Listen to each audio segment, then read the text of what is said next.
Welcome to the Framework and Anecdotes module for Lesson 1 of the Symantec Technical Foundations Security Solutions course. After completing this module, you should be able to recognize how each lesson fits into the overall course, understand how this course compares to other security programs like CISSP, and describe some case studies that illustrate the core concepts of the course. This is the overall structure for the Security Solutions course. You can see we have divided the course into 5 lessons, followed by an exam. In Lesson 1, you will be introduced to the course, along with some anecdotes that set the stage and scope for the course. In Lesson 2, you will learn how breaches occur, with detail on the people involved, what motivates them, and a technical look at how the majority of today's breaches take place. In Lesson 3, you will learn various techniques to prevent or reduce the breaches without mentioning specific products or vendors. In Lesson 4, you will learn about the security initiatives in business today, such as risk-based models, and how processes and procedures affect an organization's security posture just as much as their IT security technology. Finally, in Lesson 5, you will be introduced to Symantec's 5 security suites and how they map to the breaches and protections that were covered in previous lessons. Symantec believes this course is complementary to the CISSP program. This course is based on the Symantec's extensive research of the IT security landscape and what the most significant threats are to organizations today. As mentioned on the previous slide, this course will provide detail on how most of today's breaches occur and therefore how they can be prevented. The scope of this course includes critical safeguards, including data loss prevention software and proper management of IT systems. Symantec believes these have a material impact on an organization's security posture. Students completing this course will understand the need for Symantec's security solutions based on its unparalleled research of how breaches happen. Some IT security professionals may also wish to pursue a CISSP certification. The CISSP program is very beneficial in that it is a widely recognized industry certification that combines both theoretical knowledge as well as industry experience. As a result, obtaining CISSP certification is a much more difficult and time-consuming process compared to completing this course and passing its exam. But those stringent requirements ultimately lead to credibility in the industry. Please note that the CISSP certification goes into more technical detail compared to this course, especially on topics such as access control, application security, cryptography, telecommunications, and more. However, the CISSP certification does not emphasize some critical safeguards such as data loss prevention and IT systems management, which this Symantec course does include, as mentioned earlier. The goal for the CISSP program is to establish a common taxonomy for information security professionals to use as they discuss security matters. Clearly, it is beneficial for Symantec employees and partners to understand and use this same taxonomy as they discuss Symantec solutions with other security professionals. In short, Symantec believes these 2 educational programs are complementary.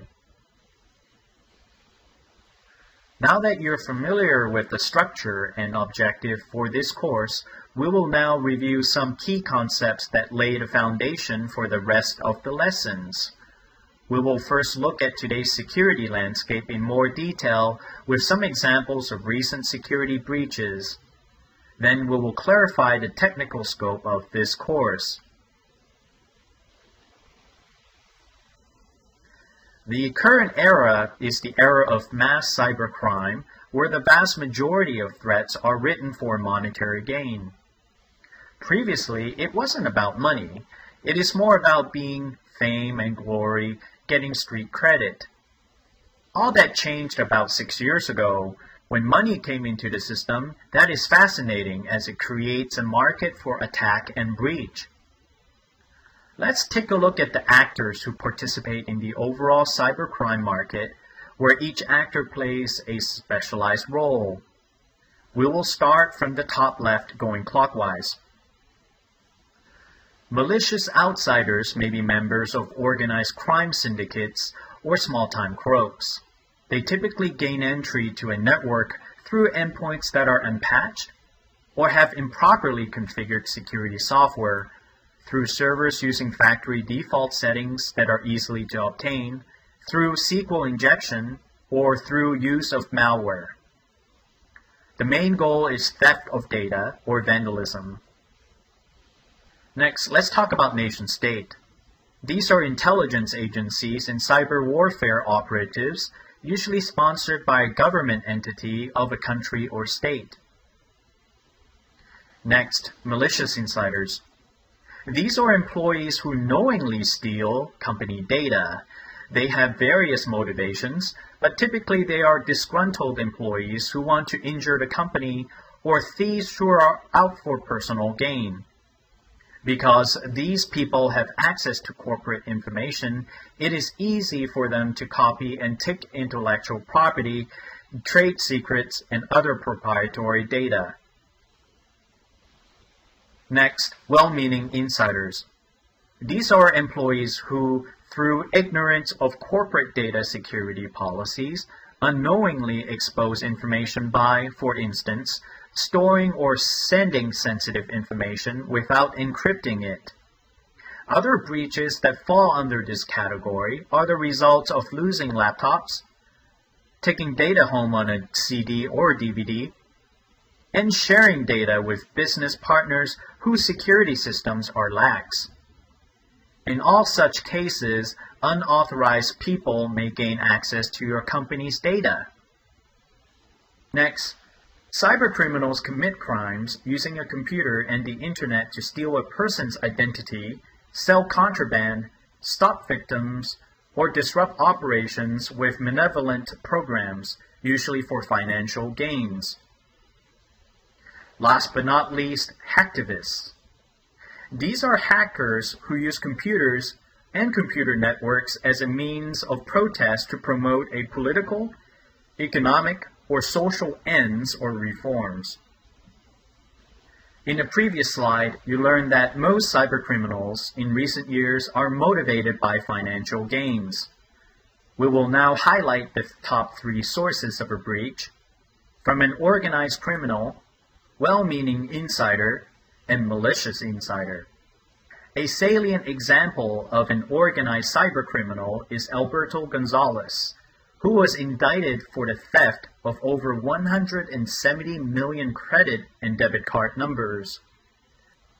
The United States government estimates that 130 million of those card numbers came from the Heartland payment systems.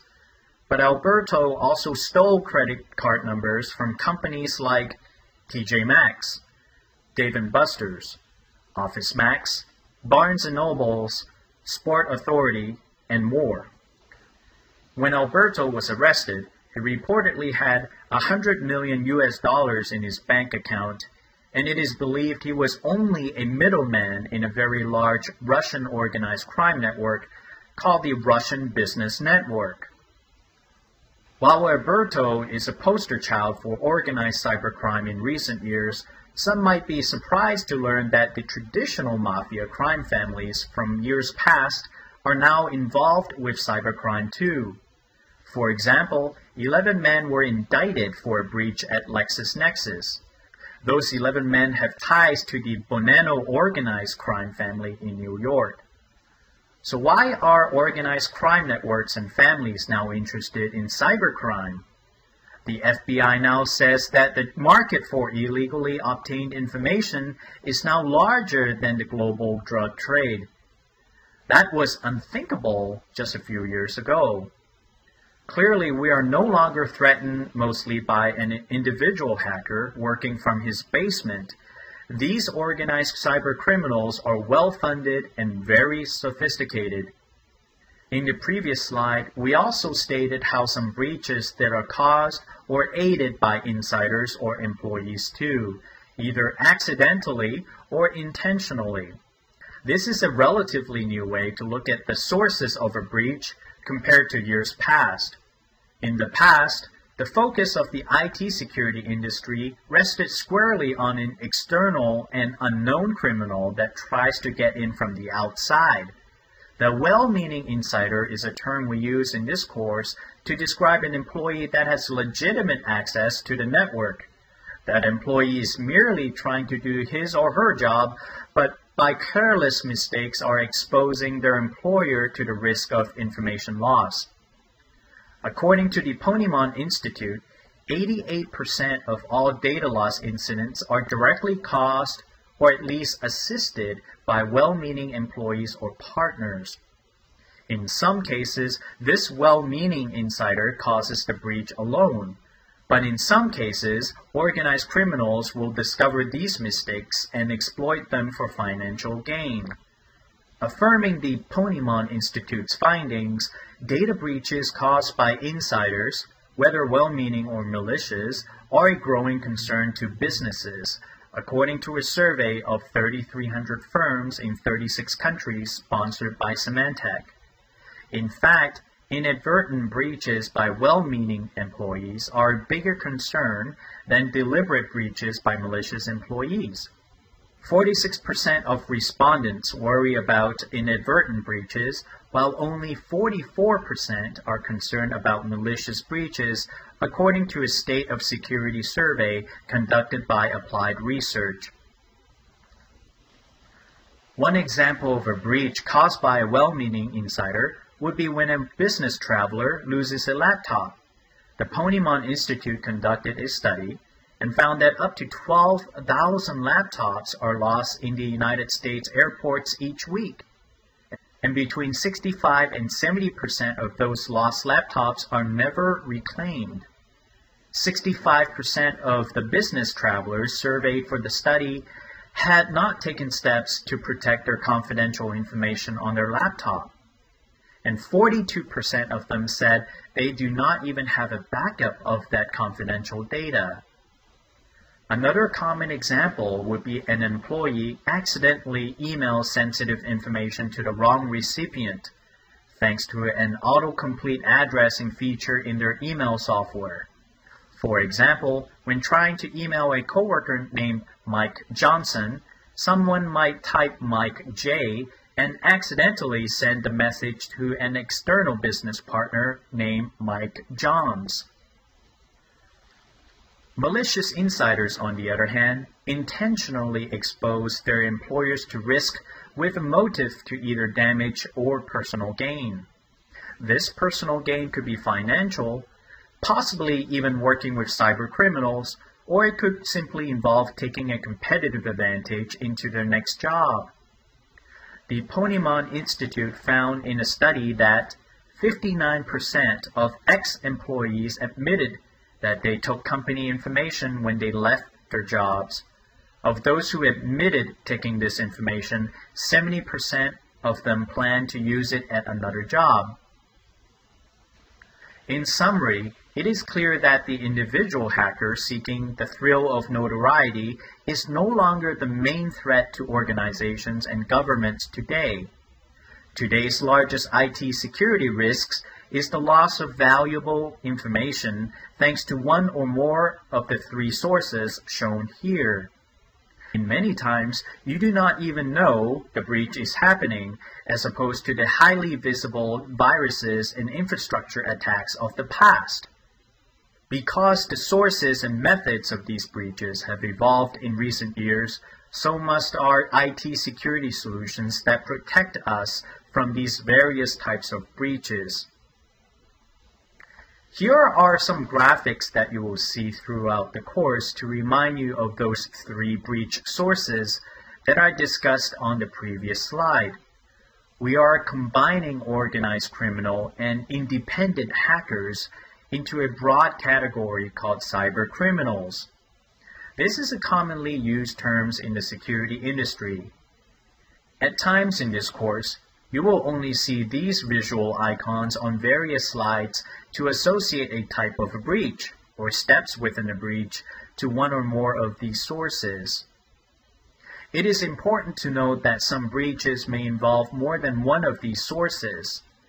Symantec's research shows that organized criminals sometimes exploit the mistakes made by well-meaning insiders, and possibly even a malicious insider.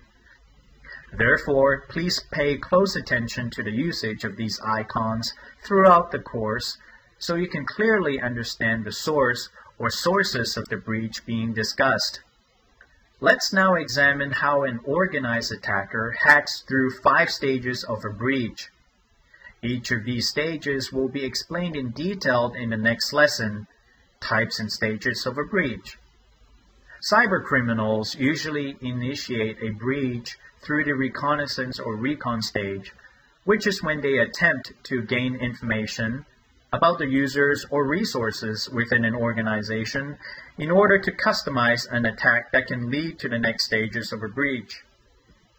An example technique is using social engineering, that is, art of manipulating people into performing actions or divulging confidential information through various mediums, such as learning intimate information about a victim through their Facebook or LinkedIn profile.